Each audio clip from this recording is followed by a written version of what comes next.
All right, thank you all for being here. That game took a while, so y'all probably been waiting in here a little bit. Great win. A lot of respect for BYU's program, and I think Kalani, one of the better human beings we have coaching, and he's obviously done a really good job there for a long time. So really a good win for us. I thought it was a complete game, defense, offense, special teams. Felt like, last 2 weeks have played, what we call good football, and today was probably our most complete game where we played good in all three phases. Played good on defense, played good on offense, special teams wise. And I want to say this too. I want to thank the crowd, because other than our students and our maniacs, they get here early. But other than our students, like, the crowd got here early tonight, and there was energy, there was juice in the stadium, and I think our guys felt that even in pregame. I think there's something special about playing at night here, and there's a little different aura.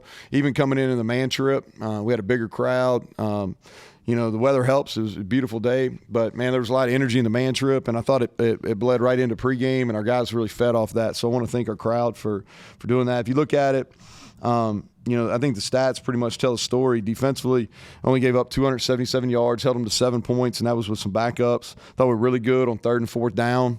Anytime you hold a team to 67 yards rushing, that's a pretty good day. You're gonna have a pretty good chance to win that game. Offensively, we continued to play at a high level. I think that's several games in a row now that we're doing that. The things that sticks out: 336 yards rushing, 200-yard rushers. We held the ball for over 35 minutes.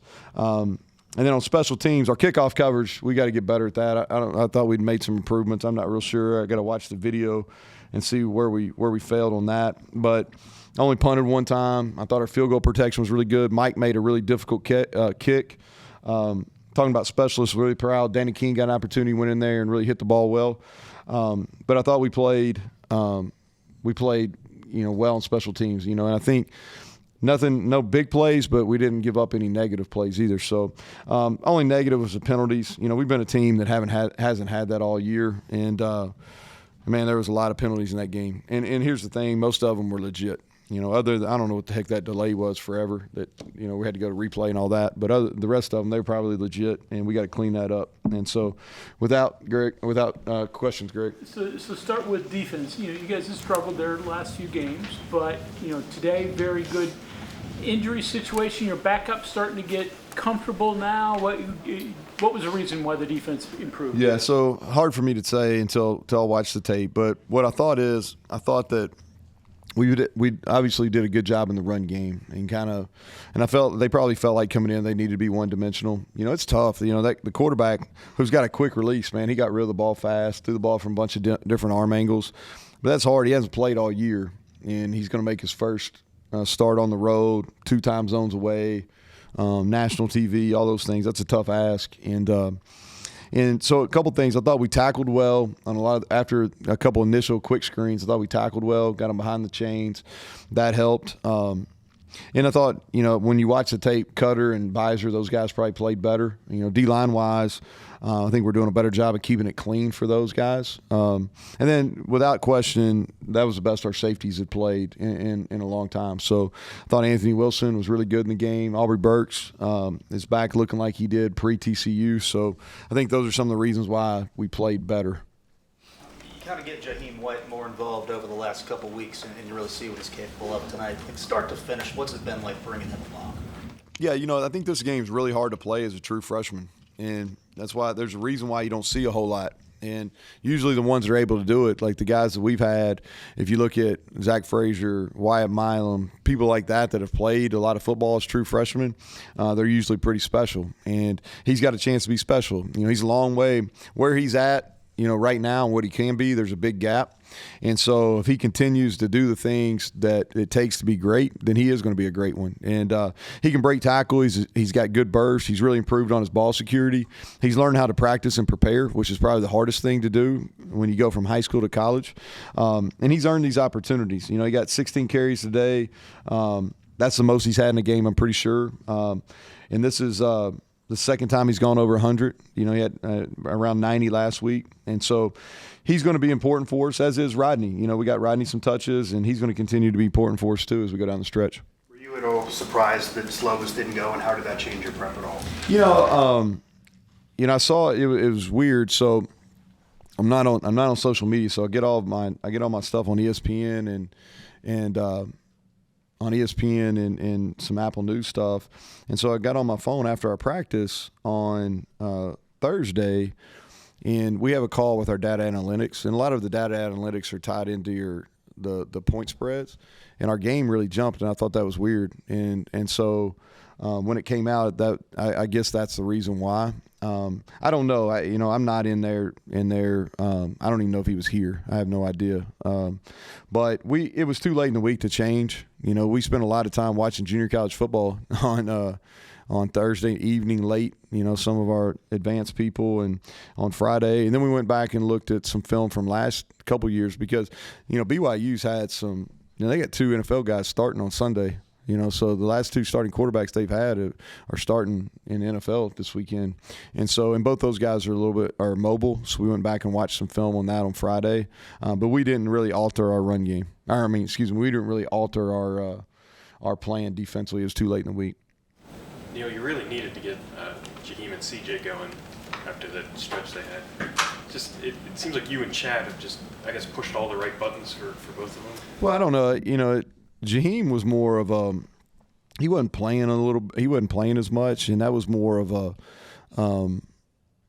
it was more of how he was practicing and preparing, and so I think when you have a veteran group up front, it's important that you earn those opportunities, and he just wasn't there, and we had a lot of faith in him because we knew he was talented, and so we just kept on, and a lot of credit to Chad, kept on Jaheim, and he was coming around, and he started practicing better, and he started preparing better and taking care of all the stuff off the field. And now he's seeing the fruit of those results. And my guess is that he probably won't backslide again because now he sees, okay, that, if I invest this is a result. And so I like how this feels. I like the results I'm getting. I'll continue to do the things that it takes to do that. And then CJ was just, it was part confidence, part him. What was happening when he went through that stretch where he really wasn't playing well, he was really pressing. People were playing him different, and he was just leaving a lot of yards out there. And really last week, and I'm pretty sure this is the case this week, is he went back and just did the basic things as far as setting up his runs, not being impatient, using his blockers, lowering his pads on contact. But it hasn't been anything that's necessarily been a revelation by any means. It's just, hey, we kind of went back to basics, and it's paying off for him. What's it mean to be bowl eligible and do it this early? And did you sell that at all to the team? No, we didn't talk about it. No, we really didn't. I didn't even say anything about it in the locker room. Really, to me, it's about, the best teams play their best in November. And that was the best game we've played this year. And so we got a 4-game stretch in November. That's the way we're attacking it. We're 1-0. And what I told them is, results are, bowl eligibility, all those type of things. We're alive and well in the conference race, and that's what we're talking about. And obviously a big game next week to continue to play our way in. But we're on a quest to play our best. And I felt like tonight was the best or most complete game we've played. We've played at a high level offensively in games. We've played at a high level defensively in games, and we've played at a high level in special teams. But until tonight, we really hadn't played all 3 together. And so, and I'm sure we're going to watch the film. I know the penalties irritate me. So I'm sure that we're going to watch the film and say, hey, there's a lot of improvement to still make. But that's kind of discussions we've had in-house. 5 or 6 false starts, and any way to explain that? Or yeah, so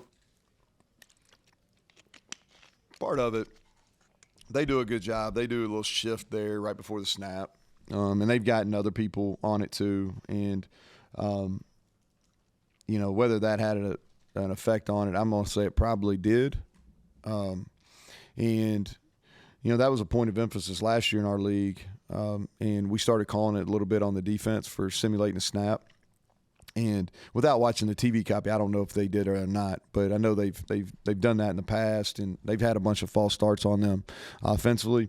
And we worked on it, and obviously not enough because we had too many, and several of those were down in the red zone, so really costly.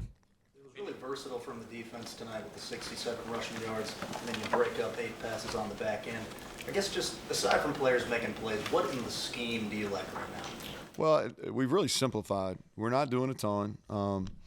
We've really, kind of playing just more two-gapping it up front to try to clean it up for the running backs. For the linebackers where they know their gaps. I think our D-line's playing double teams better.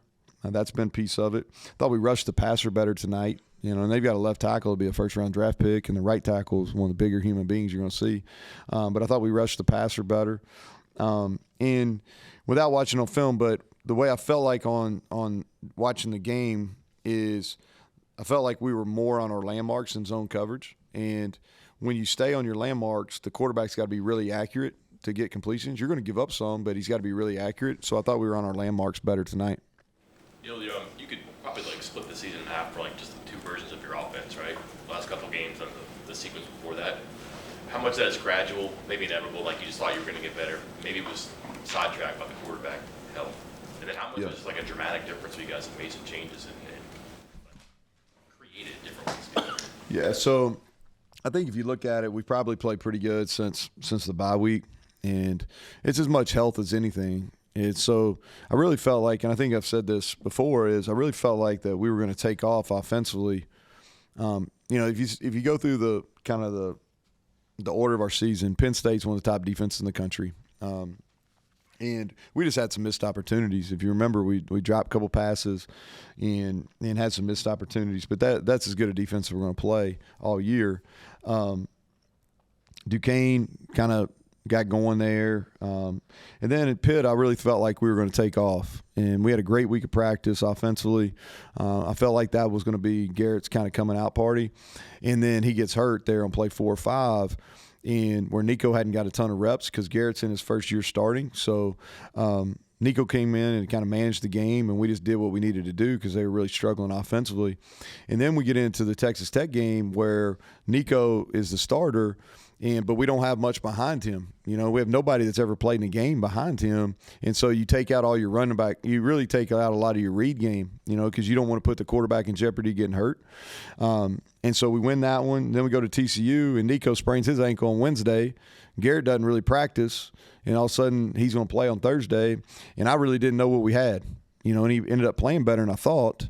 But then, so we get that win, go in the bye, and then we've really played offense. I mean, we've really played at a high level since then, and we've been more, reading the run game. We've been more perimeter oriented as far as getting some receivers involved in that, and we're throwing the ball downfield better, which helps. We didn't hit it as many the last 2 weeks as I'd like to, but we're starting to hit our stride. I mean, there's a lot of things we can do better, but we're starting to hit our stride. And I said this last week too: is 6 gives us a chance.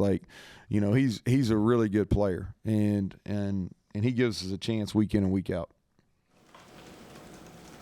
Does a win like this, I don't know if validate's the right word, reinforce the way you all felt coming into this season about the preseason ranking, preseason poll? Well, I think that we're starting to hit our stride, and it is what it is. I mean, that's where we were picked, and week in, week out, we gotta prove that that's not who we are. And so, I think this team plays with a chip on their shoulder. They're resilient as any group I've been a part of. We've had some really low points, and they've been able to bounce back. And so I think the story on this season is far from written. I think it'll continue to progress as we roll. That being said, what was the tone of the locker room afterwards? Was it kind of focused? Yeah, I think the game has been out of reach, for probably a quarter and a half, and so maybe not as exuberant as you do sometimes when you go into a locker room, but that's I think that it was kind of a feeling of, because this is what we talked about. We felt like that we were really close to having a dominant performance, and that was a dominant performance, and so I think there was a feeling, okay, November, 4 games, 1 down. All right, next one up. Let's celebrate this because they're hard. But let's also be smart about how we're going to do it so we can get ready for the next one. Second straight week, opening drive touchdown with a 4th down conversion on it. What does that mean, I guess, to the overall effectiveness of the offense as a confidence boost that early? Well, y'all asked a bunch of questions about it, and we did. We kind of went back, and I think anytime you don't get the result you want, you make some changes, and what we're doing is we're just making decisions earlier on what the opening script's going to look like, and we practice it, and I think the kids get some belief in it. We get some answers on it. And also we're choosing some plays that it really doesn't matter what the defense does as much. All right. Trying to be different than anything they've seen. And so that's worked. I thought CJ had a man's run tonight on 4th and 1. And I thought that really set the tone. He had a second effort that really, because they kind of stuffed us. And he had a second effort that I thought that really set the tone for the rest of the game. You talked about health being a major driving force to allow the offense to get going, but you did mention, I think it was before the UCF game, the intention of maybe trying to get more aggressive, and then it really showed there. What maybe triggered throughout this season your interest in, I got to get play calling wise even more aggressive? Well, we've been pretty aggressive all year, really. I think the thing at UCF that we did is we were going to be really aggressive there as far as going for 4th downs. I think that was what y'all were asking last week after the game, and we were going to be really aggressive. I think Greg asked about going for it on 4th down. We were going to be really aggressive in that game. But I think what you're seeing is a maturation of, Jaheim White's playing, and he's playing well. He's a true freshman. Traylon Ray on the second drive of the game made 2 great plays. He's a true freshman. Rodney Gallagher getting him more involved in some run game stuff, and that's helping. And so I think, and then Garrett is growing week in and week out also because of making decisions. And I think that shows some growth there too. The 2-minute drill at the end of half, he didn't put the ball in jeopardy. They were dropping 8, sometimes 7, and he did a really good job with less than a minute kind of making his way downfield without putting the ball in jeopardy.